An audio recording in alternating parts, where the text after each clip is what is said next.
Welcome to Let Me Fix This. Enjoy the video. You start by opening Check Builder Pro and verifying your license. This ensures full features are available. Once done, sign in with an admin account so you can change company settings. Next, pick a check template or upload your logo at 300 dpi for crisp printing. Make sure to connect the correct bank account and set the starting check number and printer model. These first actions prevent mismatches later and let you create a reliable workflow immediately. You now design the check layout and map each data field.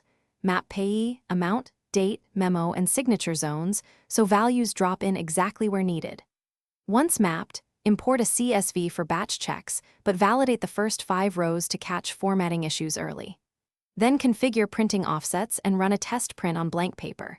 After confirming alignment, print one check on actual check stock to verify MICR and visual elements. These middle steps make mass printing safe and accurate. You finish by printing the final batch and immediately reconciling each printed check against your ledger and bank register so nothing is missed. Make sure to enable the audit trail and export PDF copies of every check for compliance and backup, then store originals securely.